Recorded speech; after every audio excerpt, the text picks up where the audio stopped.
Hello बच्चों, जैसा अपना सीरीज चल रही है बोर्ड की, उसके अंदर अपने आज हिंदी मीडियम का एक लेक्चर लेके आए हैं, द्रव्य की द्वैत प्रकृति। इंग्लिश मीडियम में हम डिस्कस कर चुके हैं, पहले हमने परमाणु डिस्कस किया हिंदी मीडियम में। आज अपने डिस्कस करेंगे द्रव्य की द्वैत प्रकृति, वही कुछ इंपॉर्टेंट क्वेश्चंस जो अपने पूरे चैप्टर को कवर अप कर रहे हैं। तो शुरू करते हैं बच्चों। देखो, चैप्टर का नाम है द्रव्य की द्वैत प्रकृति, ठीक है। ये भी अपना 4 नंबर का चैप्टर है, जैसा अपना परमाणु चैप्टर 4 नंबर का था। तो इसमें भी कुछ अच्छे अच्छे क्वेश्चन कंसीडर किए गए हैं, जिनको अपने पूरा डिस्कस करेंगे यहाँ पे। तो चलिए शुरू करते हैं अपने, बिना तुम्हारा टाइम खराब किए। पहली स्लाइड पे आ रहे हैं। पहला सवाल है बच्चों की देहली आवर्ती को परिभाषित कीजिए। देहली आवर्ती, देहली आवर्ती क्या होता है? अगर अपने को देहली आवर्ती की बात करनी है तो देहली आवर्ती का मतलब क्या है? देखो, जब भी मान लो आपके पास कोई सतह है, कोई धातु की सतह है, धातु है, इसके ऊपर जब प्रकाश आपतित करते हो, मतलब क्या गिरते हैं? फोटोन गिरते हैं। फोटोन, प्रकाश का आपतन मतलब फोटोन का आपतन, फोटोन गिरते हैं। एच न्यू उनकी ऊर्जा होती है। तो ऐसा पाया गया कि जब इस पर प्रकाश आपतित होता है तो एक प्रवृत्ति है धातु की कि उससे इलेक्ट्रॉन उत्सर्जित होने लगते हैं। इलेक्ट्रॉन यानी कि फोटोन का आना और इलेक्ट्रॉन का जाना एक घटना होती है। लेकिन अब इसमें अगर हम बात करें डिटेल में, तो देखिए, ये जरूरी नहीं है कि जब भी फोटोन आएगा तो इलेक्ट्रॉन निकलेगा ही। आवश्यक नहीं है कि जब भी फोटोन आएगा तो इलेक्ट्रॉन निकलेगा ही। इसके लिए बच्चों प्रकाश की एक आवृत्ति होती है, निश्चित आवृत्ति, जिसके ऊपर की आवृत्ति का अगर प्रकाश डालोगे तभी इलेक्ट्रॉन निकलेगा। सुनना बात, मैं कह रहा हूं कि जब एक निश्चित आवृत्ति के अधिक आवृत्ति का प्रकाश डाला जाता है तो धातु की सतह से इलेक्ट्रॉन मुक्त होते हैं। उस न्यूनतम निश्चित आवृत्ति को क्या बोला जाता है? देहली आवर्ती। रिपीट कर रहा हूं, जब धातु की सतह पर एक न्यूनतम निश्चित आवृत्ति से अधिक आवृत्ति का प्रकाश आपतित करवाया जाता है तो धातु की सतह से इलेक्ट्रॉन उत्सर्जित होते हैं। यह घटना कहलाती है प्रकाश विद्युत प्रभाव, और जो न्यूनतम निश्चित आवृत्ति है उसी को क्या कहते हैं? देहली आवर्ती। तो अगर देहली आवर्ती को अपने न्यू नोट से डिनोट करें बच्चों, तो आपतित आवर्ती न्यू नोट से क्या होनी चाहिए? ज्यादा होनी चाहिए। तो देहली आवर्ती, सिंपल सी परिभाषा, न्यूनतम निश्चित आवर्ती जिससे अधिक आवर्ती पर प्रकाश विद्युत प्रभाव की घटना संभव हो पाती है, उसे देहली आवर्ती कहते हैं। किससे रिप्रेजेंट करते हैं? न्यू से। चलिए अगला सवाल, कार्यफलन को परिभाषित कीजिए। जैसे देहली आवर्ती न्यूनतम निश्चित आवर्ती है, वैसे ही कार्यफलन क्या है? कार्यफलन न्यूनतम निश्चित ऊर्जा है। अब ये ऊर्जा कहां काम आती है? सुनना, ये धातु की सतह है और ये नीचे इलेक्ट्रॉन बैठा है। जैसे ही तुम प्रकाश डालते हो तो बहुत सारे इलेक्ट्रॉन्स हैं, इन इलेक्ट्रॉन को ऊर्जा मिलनी शुरू हो जाती है। अगर इसको इतनी ऊर्जा मिल जाए कि उसे पाकर वो धातु की सतह पर आ जाए, इतनी ऊर्जा मिल जाए कि उसे पाकर वो कहां आ जाए? धातु की सतह पर, तो उसी न्यूनतम निश्चित ऊर्जा को क्या बोलते हैं? कार्यफलन बोलते हैं। तो अगर मुझे कार्यफलन को परिभाषित करना है तो कैसे करूंगा? सुनना, न्यूनतम निश्चित ऊर्जा जिसे पाकर इलेक्ट्रॉन धातु की सतह पर आ जाता है उसे कार्यफलन कहते हैं। वह न्यूनतम निश्चित ऊर्जा जिसे पाकर इलेक्ट्रॉन धातु की सतह पर आ जाता है उसे क्या कहते हैं? कार्यफलन कहते हैं। समझे? तो सिंपल सी बात है, इसको W नोट से रिप्रेजेंट करते हैं। और ये W नोट बच्चों धातु की प्रकृति पर निर्भर करता है, सिर्फ और सिर्फ किस पे? धातु की प्रकृति पर, सिर्फ धातु की प्रकृति पर। और अगर इसका गणितीय रूप लिखें, इसका मान क्या होता है? तो बच्चों इसका मान होता है H new note. W note बराबर H न्यू नोट, जहां न्यू नोट क्या है? अभी बात हुई थी बच्चों, यस, देहली आवर्ती। तो दो परिभाषाएं फिर से सुनो, रिपीट कर रहा हूं मैं। देहली आवर्ती क्या है? आपतित प्रकाश की वह न्यूनतम निश्चित आवृत्ति जिससे अधिक आवृत्ति पर प्रकाश विद्युत प्रभाव की घटना हो सकती है। कार्यफलन क्या है? वह न्यूनतम निश्चित ऊर्जा जिसे पाकर इलेक्ट्रॉन धातु की सतह पर आ जाए उसे क्या कहते हैं बच्चों? कार्यफलन कहते हैं। समझे? चलिए आगे बढ़े, अगली स्लाइड में देखेंगे। आप आराम से इसका स्क्रीनशॉट ले लो, नेक्स्ट स्लाइड में चलते हैं। निरोधी विभव को परिभाषित कीजिए। अगली परिभाषा है बच्चों निरोधी विभव। निरोधी विभव क्या है? देखो, निरोधी विभव होता है एनोड का वह ऋणात्मक विभव, एनोड का वह ऋणात्मक विभव जिस पर प्रकाश विद्युत धारा का मान शून्य हो जाए, जिस पर प्रकाश विद्युत धारा का मान शून्य हो जाए।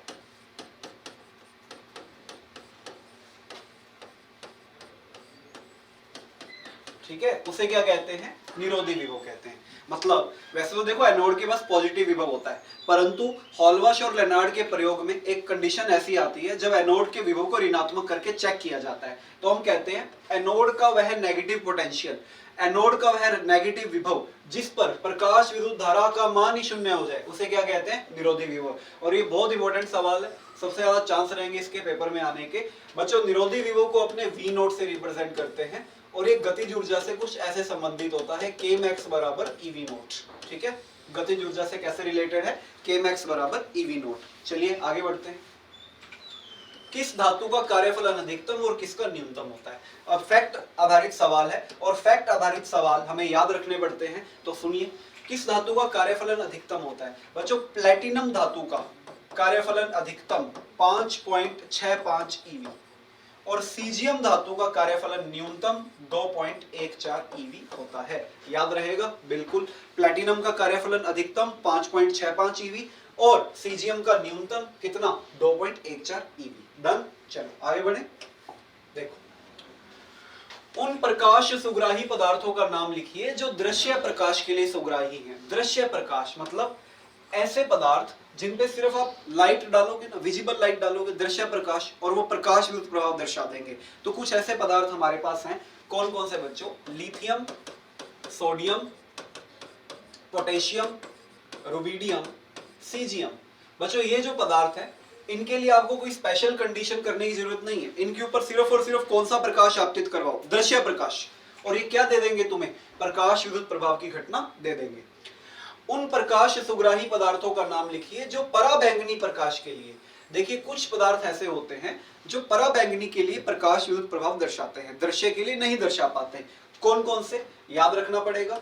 जिंक, कैडमियम और मैग्नीशियम। ये तीन ऐसे पदार्थ हैं जिनको अगर आप प्रकाश विद्युत प्रभाव में इस्तेमाल करना चाहते हो तो आपको कौन सा प्रकाश डालना पड़ेगा? आपको पराबैंगनी प्रकाश डालना पड़ेगा।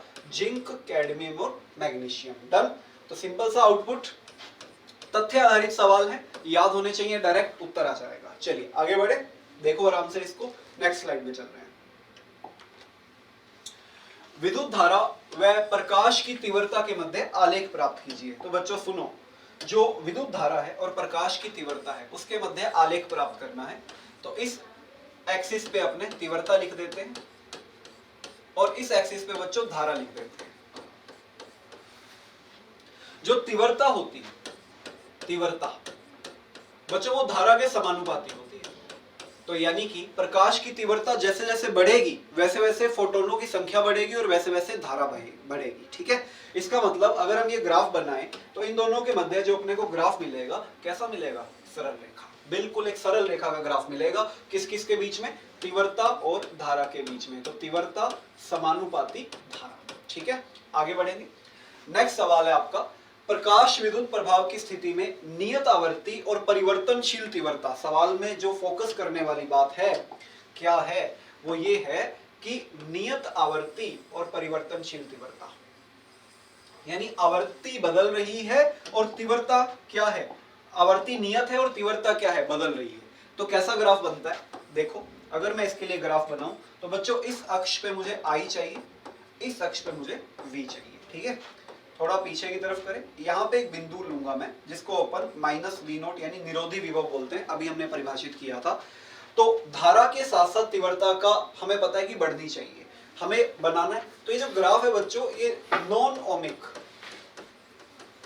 जिसको हिंदी में हम अनोमीय भी कहते हैं, अनओमीय ग्राफ होता है। मतलब ये सरल रेखा तो नहीं आएगा।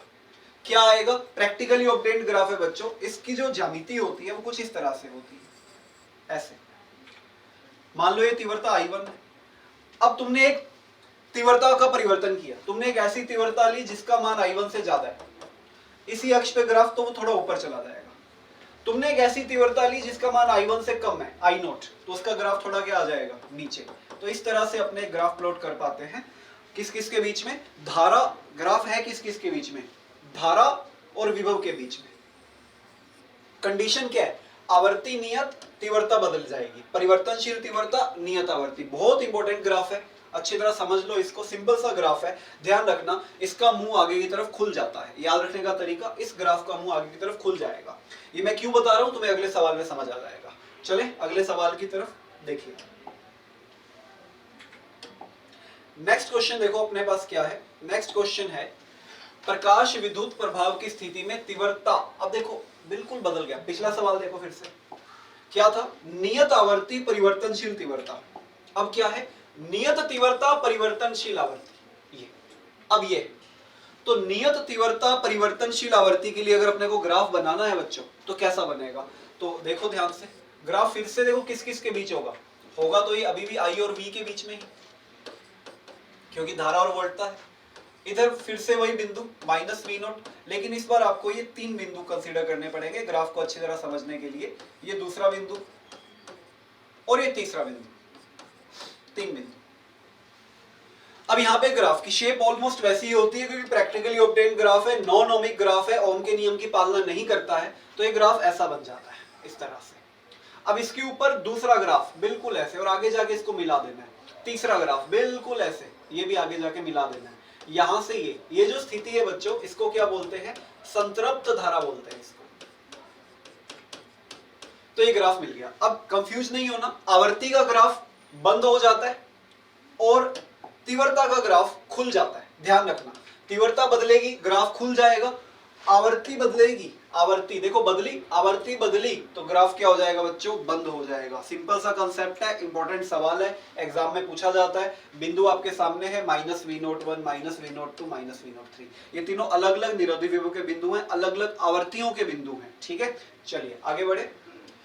अगला सवाल है कि डी ब्रोगली परिकल्पना का कथन कीजिए, कि डी ब्रोगली परिकल्पना क्या होती है। तो सुनो, मैं लिखता हूं पहले फिर आपको बताता हूं। डी ब्रोगली के अनुसार हर गतिशील कण से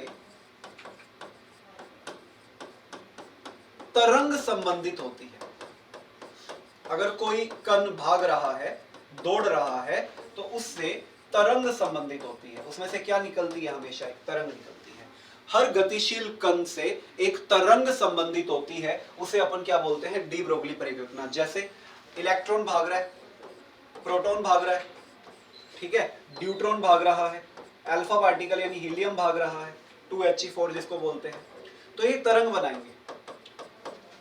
इसको अपन क्या बोलते हैं, डी ब्रोगली की परिकल्पना। और तरंग का नाम क्या है बताओ, कमेंट बॉक्स में बताओ तरंग का नाम। बिल्कुल, तरंग को बोलते हैं द्रव्य तरंग, तरंग को क्या बोलते हैं, द्रव्य तरंग बोलते हैं, ठीक है। तो गतिशील कण से तरंग संबंधित होती है, ये डी ब्रोगली का कहना है। इसको अगर गणितीय रूप में लिखे बच्चों, तो गणितीय रूप में देखो क्या मिलेगा तुम्हें, लैम्डा बराबर h बटा में p, h बटा में mv, ये इसका गणितीय रूप है।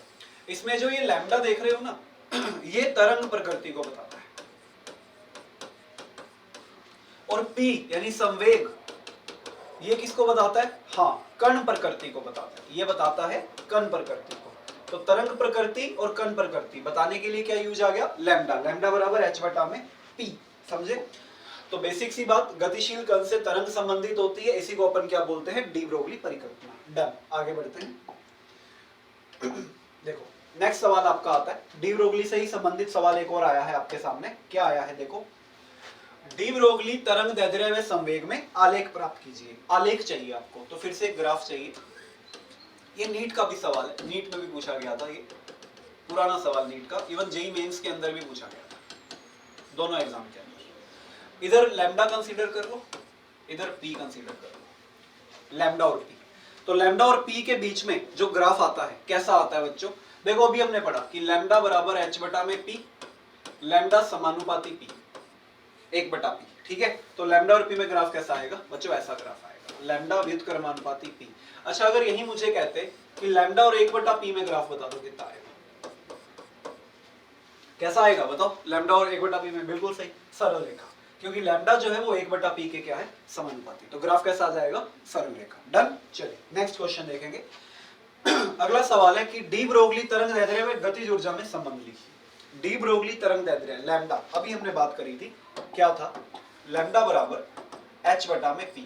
कक्षा 11 में एक संबंध था p बराबर √2m के, के क्या चीज है? गुड, गतिज ऊर्जा, गतिज ऊर्जा।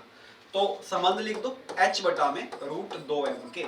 तो हम ये कह सकते हैं इस पर्टिकुलर संबंध से कि जो लैम्डा है वो √k के भी व्युत्क्रमानुपाती है।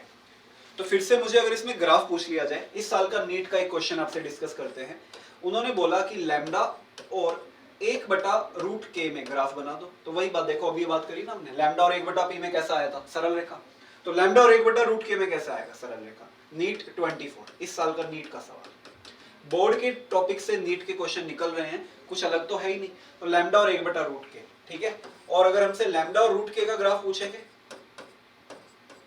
कैसा बनाओगे? बिल्कुल व्युत्क्रमानुपाती। तो लैम्डा, क्या नाम क्या होता है व्युत्क्रमानुपाती ग्राफ का बच्चों? अतिपरवलय। इसका नाम है अतिपरवलय। इसका नाम आपको पता है सरल रेखा। तो अतिपरवलय और सरल रेखा ये ग्राफ के रूप में अपने को मिल रहे हैं। डन। चलिए नेक्स्ट स्लाइड की तरफ चलते हैं। आपने नेक्स्ट क्वेश्चन देखते हैं क्या है। आगे एक छोटा सा बेसिक सा एलिमेंट्री सा सवाल है। क्या है? कह रहे हैं कि इनमें से किस धातु की देहली आवृत्ति अधिक होगी? एक धातु ये रहा, एक धातु ये रहा।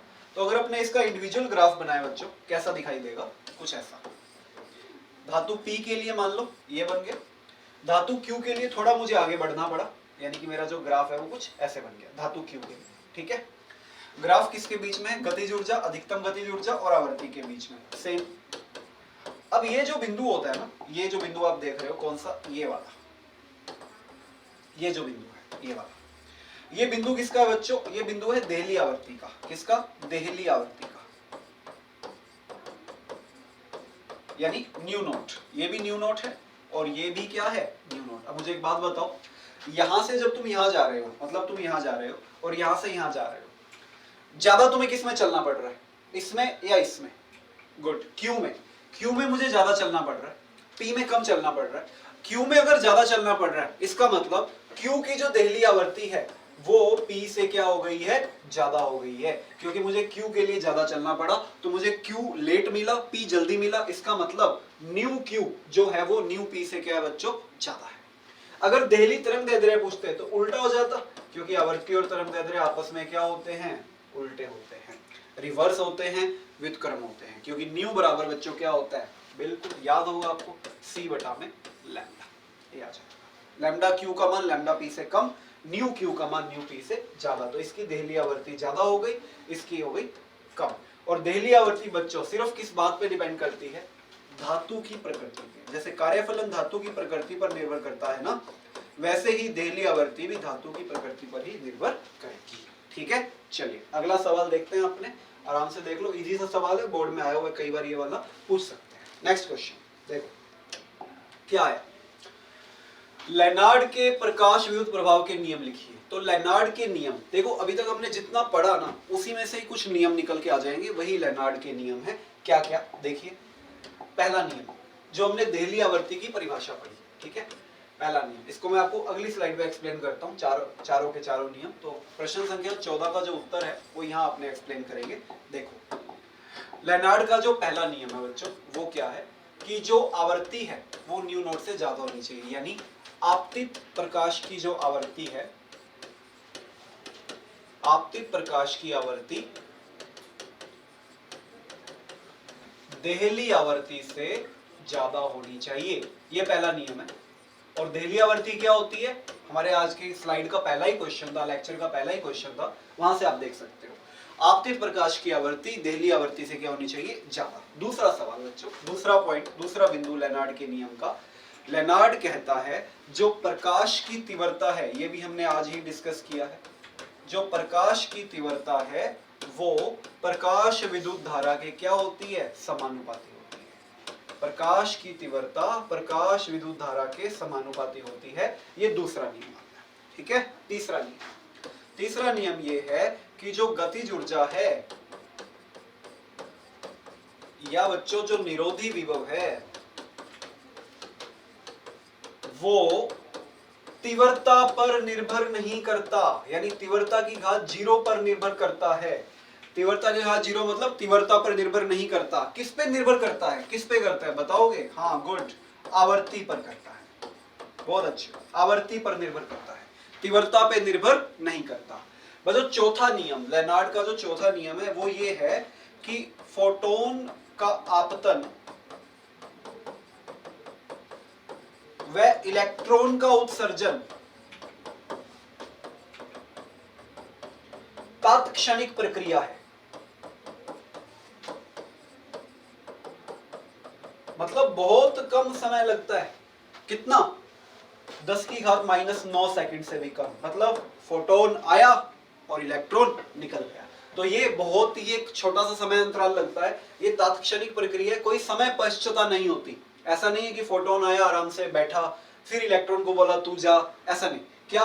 फोटोन आएगा, इलेक्ट्रॉन निकल जाएगा, 10⁻⁹ सेकंड से भी कम समय लगेगा इस प्रक्रम में। कैसी प्रक्रिया है? तात्क्षणिक प्रक्रिया है। ठीक है, चलिए ये अपना क्वेश्चन कंप्लीट होता है। कौन सा?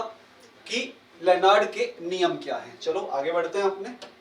तो ये हमने क्वेश्चन कंप्लीट कर दिया। अगली स्लाइड पे आपको इसका आंसर मिल जाएगा पूरा का पूरा डिटेल में। ठीक है, चलिए इधर आएंगे। तरंग सिद्धांत प्रकाश विद्युत प्रभाव की व्याख्या क्यों नहीं कर पाया? फिर से एक थ्योरेटिकल सवाल कि तरंग सिद्धांत क्यों नहीं कर पाया। चलो इसको एक्सप्लेन करते हैं आपके लिए पूरा का पूरा। ध्यान से समझना, देखना क्या हुआ। देखो क्यों नहीं कर पाया बच्चों। पहला कारण क्या? तरंग सिद्धांत कहता है कि किसी भी आवर्ती पर प्रकाश विद्युत प्रभाव की घटना हो सकती है। मतलब किसी भी आवर्ती पर, कोई भी दहली की कोई कंडीशन नहीं है, किसी भी आवर्ती पर प्रकाश विद्युत प्रभाव की घटना हो सकती है। सही है? नहीं, बिल्कुल गलत है। क्योंकि लेनार्ड ने क्या पाया? दहली आवर्ती से अधिक होनी चाहिए। तो इसलिए पहला रीजन इसके फेल होने का, ये कहता है किसी भी आवर्ती पे प्रकाश विद्युत प्रभाव करवा लो, गलत हो गया। दूसरा ये कहता है कि जो गतिज ऊर्जा है, अधिकतम गतिज ऊर्जा Kmax, वो तीव्रता पर निर्भर करती है। तो ये भी गलत हो गया, क्योंकि लेनार्ड ने क्या बताया? तीव्रता पे निर्भर नहीं करती। तीसरा बिंदु क्यों ये फेल हुआ? ये कहता है कि फोटोन का आपतन व इलेक्ट्रॉन का उत्सर्जन तात्क्षणिक नहीं होता। तात्क्षणिक नहीं है, मतलब समय पश्चता है। तो ये भी गलत हो गया, क्योंकि लेनार्ड ने एक्सपेरिमेंटली प्रूव किया कि ये कैसा प्रक्रम है? तात्क्षणिक प्रक्रम है। आना जाना, उसका आना उसका जाना एक साथ होता है। तो ये तीन वो चीजें हैं जो लेनार्ड ने एक्सपेरिमेंटली प्रूव करी थी, लेकिन तरंग सिद्धांत नहीं कर पाया। तो यही उसकी सफलता के कारण, असफलता के कारण बने कि क्यों वो सफल नहीं हो पाया। कि किसी भी आवर्ती पर होता है? नहीं होता, दहली आवर्ती से अधिक होनी चाहिए। गतिज ऊर्जा तीव्रता पर निर्भर करती है? नहीं करती है, आवर्ती पर करती है। फोटोन का आपतन, इलेक्ट्रॉन का उत्सर्जन तात्क्षणिक नहीं है? बिल्कुल है, 10⁻⁹ सेकंड से भी कम समय लगता है। क्लियर? तो ये अपना सवाल हुआ खत्म। तो हमारा ये उत्तर भी आपको अगली स्लाइड पे मैंने एक्सप्लेन कर दिया है डिटेल में, कोई प्रॉब्लम नहीं है इसमें। ठीक है, चलिए आगे बढ़े। गुड, दो अच्छे सवाल किए हमने थ्योरेटिकल, आराम से। चलो आगे आओ, इधर आते। अगला सवाल है, डी ब्रोगली परिकल्पना के आधार पर बोर का क्वांटीकरण प्रतिबंध प्राप्त कीजिए। मैंने आपको पिछले लेक्चर में, वीडियो लेक्चर में, बोर के क्वांटीकरण प्रतिबंध के बारे में बताया था कि बोर की जो द्वितीय परिकल्पना है वही क्या होती है? बोर का क्वांटीकरण प्रतिबंध। ठीक है, अब इसको हल करने को कह रहे हैं कि डी ब्रोगली परिकल्पना का उपयोग करो और बोर का क्वांटीकरण प्रतिबंध सिद्ध करो। तो चलिए इसको सिद्ध करते हैं। आपने कैसे करेंगे देखो। देखो, जब कोई भी इलेक्ट्रॉन घूमेगा, कैसे पथ में घूमेगा? वृत्ताकार पथ में घूमेगा। कोई भी इलेक्ट्रॉन वृत्ताकार पथ में घूमेगा। अब डी ब्रोगली कहता है कि जब ये इलेक्ट्रॉन घूमता है तो इसकी लंबाई कितनी हुई? पथ की लंबाई कितनी हुई? परिधि। बिल्कुल सही, पथ की लंबाई मतलब परिधि। मान लो त्रिज्या r है, 2πr में घूमता है। जब ये घूमता है तो ये तरंग निकालता है। मानो इसने 1 2 3 4 ऐसे तरंगे निकाली। हो सकता है 5 निकालता, हो सकता है 6 निकालता। मैंने 4 तरंगे बताई, 5 हो सकती थी, 6 हो सकती थी। माना ये n तरंगे निकालता है, तो एक तरंग की लंबाई बच्चों क्या होती है? एक तरंग की लंबाई बच्चों क्या होती है? लैम्डा होती है एक तरंग की लंबाई। तो n तरंगों की लंबाई कितनी होगी? n lambda. तो इसका मतलब इसको ये परिधि को कवर करने में कितने लैम्डा लगेंगे? परिधि कवर अप करने में इसको कितने लैम्डा लगेंगे? n लैम्डा लगेंगे। इसका मतलब 2πr बराबर n लैम्डा। ठीक है, 2 पाई आर बराबर एन लैम्डा। अब डी ब्रोगली को याद करो, आज ही याद करो, लैम्डा बराबर एच बटा में एम वी। लैम्डा का मान किसके तुल्य होता है? एच बटा में एम वी के। ये मान यहाँ रख दो, इस जगह रख दो। जैसे ही ये मान यहाँ रखोगे तो 2 पाई आर बराबर एन एच बटा में एम वी। बच्चों एम वी को भेजो इधर, ठीक है, और 2 पाई को भेजो इधर। क्या मिला? एम वी आर बराबर एन एच बटा में 2 पाई। क्या ये ही बोर का क्वांटीकरण प्रतिबंध है? बिल्कुल यही है। तो हमने सिद्ध कर दिया, डी ब्रोगली परिकल्पना का उपयोग किया और बोर के क्वांटीकरण प्रतिबंध को सिद्ध कर दिया। ठीक है, यही हमसे पूछा गया था। डन, समझे? चलिए आगे बढ़ते हैं। अगला सवाल क्या है बच्चों? आइंस्टीन की प्रकाश विद्युत समीकरण के 4 संभव रूप लिखिए। तो देखो, आइंस्टीन की परिकल्पना या आइंस्टीन की समीकरण के 4 संभव रूप। पहला रूप, दूसरा रूप, तीसरा रूप और चौथा रूप। सबसे साधारण रूप कि इलेक्ट्रॉन जब आता है एच न्यू देता है, उस ऊर्जा का कुछ भाग तो जाता है कार्यफलन के रूप में और कुछ भाग जाता है अधिकतम गतिज ऊर्जा के रूप में। तो जो पहला रूप बना वो बना एच न्यू बराबर के मैक्स प्लस में क्या डाल दोगे बच्चों? W not. अब बस रिप्लेस करते चलो। डब्ल्यू नॉट को रिप्लेस कर दो, किससे करोगे? गुड, ईवी नॉट से। सॉरी, डब्ल्यू नॉट को आप रिप्लेस कर दो एच न्यू नॉट से। ठीक है, एच न्यू नॉट से। डब्ल्यू नॉट को रिप्लेस कर दो एच न्यू नॉट से। के मैक्स को रिप्लेस कर दो ईवी नॉट से। लो, एक और रूप बनके तैयार हो गया। के मैक्स को रिप्लेस कर दो हाफ एम वी स्क्वायर से। गतिज ऊर्जा ही तो है, एक और रूप तैयार हो गया। ऐसे आप खेल सकते हो। न्यू को रिप्लेस कर दो सी बटा लैम्डा से, एक और रूप आ जाएगा। ठीक है, के max plus W naught. H C बटा लैम्डा के मैक्स डेली तरंग दैर्ध्य से रिप्लेस कर दो एच सी बटा लैम्डा नॉट। तो यानी कि जैसे मर्जी, अगर आपको सूत्र याद है तो आप आसानी से रूप तैयार कर सकते हो। तुम्हारे सामने है, जो रूप तुम्हें चाहिए रख लो। हमसे 4 ही पूछे, कोई भी 4 हम यूज कर सकते हैं। समझे? चलिए आगे बढ़े। गुड। अगला सवाल, न्यूमेरिकल्स शुरू हो चुके हैं अपने। सवाल क्या है बच्चों? सवाल ये है कि स्रोत की शक्ति 100 मिलीवाट है, 240 nm का तरंगदैर्ध्य आता है, तो फोटोनों की संख्या बताइए। सूत्र होता है n बराबर p बटा में e। p क्या है? शक्ति। इसमें एक समय भी होता है साथ में t, लेकिन यहाँ 1 सेकंड है इसलिए मैंने समय को इंक्लूड नहीं किया था। तो 1 सेकंड। p का मान है, शक्ति का मान 100 मिलीवाट। मिली को बदल डालो, 100 गुना 10 की घात माइनस 3 वाट या 10 की घात माइनस 1 वाट। डन। E 1240 बटा लैम्डा नैनोमीटर में, और उत्तर आएगा ईवी में 1240। बच्चों लैम्डा कितना देखो? 240। कैंसिल कर दे, 0 से 0 काट दे, 4 पे काटोगे तो कितना आ जाएगा? 31। 4 पे काटोगे तो कितना आ जाएगा? 6। ठीक है, समझे इतना?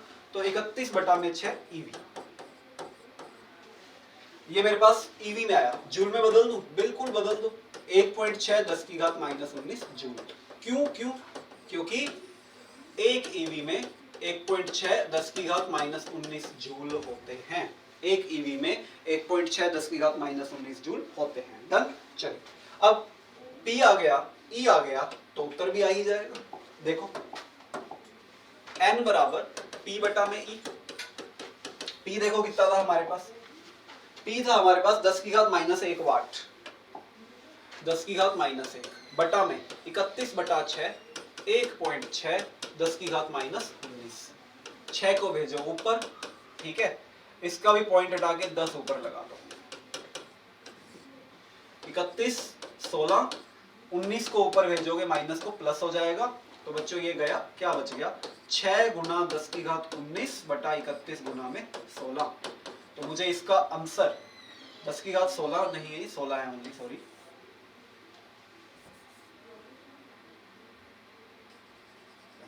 ठीक है, ओनली 16 रख लेते हैं इसको। तो ये इसका उत्तर मुझे आप कमेंट बॉक्स में देना क्या आएगा। ठीक है, बात समझे? चलिए आगे बढ़े। तो जो भी उत्तर आएगा इसका मुझे कमेंट बॉक्स में बताना कितने फोटॉन्स इसमें निकलेंगे प्रति सेकंड। 31 गुना 10 की घात 19 बटा 31 इंटू 16। चलिए आगे बढ़े। देखो नेक्स्ट सवाल, 40 ग्राम की गेंद है जो 100 मीटर प्रति सेकंड से जा रही है कि डी ब्रोगली तरंग दैर्ध्य की तुलना किससे करनी है, समान वेग से गतिमान प्रोटॉन की तरंग दैर्ध्य से। तो लैम्डा बराबर h बटा में m। गेंद के लिए बच्चों, गेंद के लिए लिखें h 6.62 10 की घात माइनस 34, m गेंद का द्रव्यमान 40 ग्राम, क्या करोगे 40 गुना 10 की घात माइनस 3, क्यों क्यों क्यों, क्योंकि किलोग्राम बनाना है इसलिए किया। v 100, ये हमारी पहली इक्वेशन आ गई। अगर ये प्रोटॉन के लिए लिखें, प्रोटॉन के लिए सेम समीकरण, प्रोटॉन के लिए 6.62 10 की घात माइनस 34, प्रोटॉन का द्रव्यमान मुझे याद होना चाहिए कितना होता है, गुड 1.6 गुना 10 की घात माइनस 27, 1.67 होता है, अपन 1.6 ले लेते हैं कैलकुलेशन पर्पस के लिए, चाल सेम है। तुलना, तुलना का मतलब क्या है, अनुपात, तुलना का मतलब है अनुपात, तो दोनों का अनुपात निकाल सकते हैं बिल्कुल, लैम्डा बॉल बटा लैम्डा प्रोटॉन, ठीक है। हल करें तो देखो आपको क्या मिलेगा, हल करोगे तो आप लिखोगे 6.62 बटा, उसको h ही पड़ा रहने दे क्योंकि वो तो वैसे ही कैंसिल हो जाना है, तो अपने को लिखने की जरूरत है नहीं। बटा में देखो क्या था, 40 गुना 10 की घात माइनस 3 गुना में 100 इंटू, उसका भी h पड़ा रहने दो, और वहां था 1.6 गुना 10 की घात माइनस 27 गुना में 100, 100 से 100 h से h, ठीक है। इधर क्या मिला अपने को देखो, 16 गुना 10 की घात माइनस 28, पॉइंट हटा दिया मैंने, ऊपर भेज दिया। इधर मिला 4 गुना 10 की घात माइनस कितना बच्चों 2, क्लियर, सिंपली मान रखा, इसको हल कर लिया, 4 कट गया, क्या आ गया 4 गुना 10 की घात माइनस 26, ठीक है। तो इसका मतलब जो कण जितना हल्का होता है उसकी डी ब्रोगली तरंग दैर्ध्य उतनी ही अधिक होती है। तो लैम्डा गेंद बटा में ये, यानी कि जो डी ब्रोगली तरंग दैर्ध्य है वो किस पे डिपेंड करती है, द्रव्यमान पे डिपेंड करती है। तो ये तुलनात्मक अध्ययन हमने किया एक छोटे से सवाल के थ्रू, क्लियर। तो जो पूछा गया वो कर दिया, गेंद के लिए समीकरण लिखी, प्रोटॉन के लिए समीकरण लिखी और दोनों का अनुपात कर दिया, ठीक है। इसको रखा h बटा 40 इंटू ये, और उसको रखा इतना, समान चाल थी तो उत्तर अपना आ गया, ठीक है। चाहो तो आप चाल का मान ना भी रखते तब भी वो कैंसिल हो जाता, डन। चलिए अगले सवाल की तरफ चलते हैं। 10,000 वोल्ट से एक इलेक्ट्रॉन त्वरित हो रहा है, उसकी डी ब्रोगली तरंग दैर्ध्य क्या होगी, तो सुनो क्या सूत्र होता है, लैम्डा बराबर 12.27 बटा में रूट वी एंगस्ट्रॉम। तो रूट वी वोल्टेज कितनी है, बिल्कुल 10,000, क्या लिख दूं, रूट 1 2 3 4 एंगस्ट्रॉम। 10,000 का रूट क्या होता है, 100 होता है, 12.27 बटा में 100 एंगस्ट्रॉम। ये दो जीरो की वजह से दशमलव खिसक के इधर आ जाएगा, क्या उत्तर आएगा 0.1227 एंगस्ट्रॉम। छोटा सा लेकिन अच्छा सा सवाल है जो आता है एग्जाम्स के अंदर, नीट के अंदर भी आपको मिल सकता है। चलिए अगला सवाल देखेंगे। प्रकाश विद्युत प्रभाव में कार्यफलन 2.5 है, मैंने लिख लिया कि W नोट बराबर है बच्चों 2.5 eV, ठीक है। आगे देखो क्या कह रहे हैं, यदि आपतित प्रकाश की तरंग दैर्ध्य है, पहले 280 नैनोमीटर है, फिर 400 कर दी, तो निरोधी विभव कितना बदलेगा। तो पहले तो हमारी समीकरण क्या होगी, h new k max plus W note. अब मुझे लैम्डा की बात करनी है तो hc बटा लैम्डा, k मैक्स निरोधी विभव की बात करनी है, और W नोट को W नोट ही रहने देते हैं। तो केस 1 के लिए सॉल्व करते हैं सब कुछ। केस 1 मैं ना 1240 बटा 280 का उपयोग करूंगा ताकि मेरा कैलकुलेशन आसान रहे। 4 पे काटेंगे 7 और 4 पे काटेंगे कितना आएगा 31, तो ये आएगा 31 बटा में 7। थोड़ा हल करते हैं, 31 7 चौक 28, पीछे कितना बचा 3 30 28, 4.4 ये हो गया केस 1 का। तो केस 1 में समीकरण लिखी जाए तो 4.4 बराबर ईवी नोट 1, कार्यफलन कितना 2.5, ठीक है। तो यहां से आपको पता है ये सब ईवी में होता है, तो आपको जो वी नोट 1 मिलेगा डायरेक्टली 4.4 माइनस 2.5 यानी कितना मिल जाएगा 1.9 वोल्ट मिल जाएगा। ये वी नोट 1 आ गया। अब इसको सेकंड केस के लिए यूज करते हैं इस समीकरण को, देखो क्या मिलेगा केस 2। केस 2 में देखो बच्चों तरंग दैर्ध्य कितना है 400। ये जेई का एक सवाल है पुराना, जेई पीवाईक्यू है। तो 1240 बटा 400 ईवी, 4 पे काटेंगे 31 बटा में 10 कितना आ गया 3.1 ईवी। अब समीकरण आपको इसके लिए लिखनी है, क्या लिखोगे 3.1 ईवी बराबर ईवी नॉट 2, ईवी नॉट 2 मान लें इस बार, प्लस डब्ल्यू नॉट 3.1 ईवी। देखो कार्यफलन जो होता है वो धातु की प्रकृति पर निर्भर करता है, तो धातु तो समान है दोनों स्थितियों में, इसका मतलब ये 2.5 ही रहने वाला है। तो बच्चों ई कैंसिल, वी नॉट 2 कितना आ जाएगा 0.6 वोल्ट। बैक आ जाए। हमें क्या कहते हैं, परिवर्तन कितना आया, तो पहला निरोधी विभव इतना, दूसरा इतना, चेंज डेल्टा वी नॉट 1.9 था पहला, 0.6 है दूसरा, तो कितना परिवर्तन आया बच्चों 1.3 वोल्ट का परिवर्तन आया। बैक करके देखें, 1.9 पहला था, 0.6 दूसरा है, कितना परिवर्तन आया 1.3 वोल्ट। ठीक है, तो आशा करते हैं आपको आज का पूरा लेक्चर समझ आया होगा।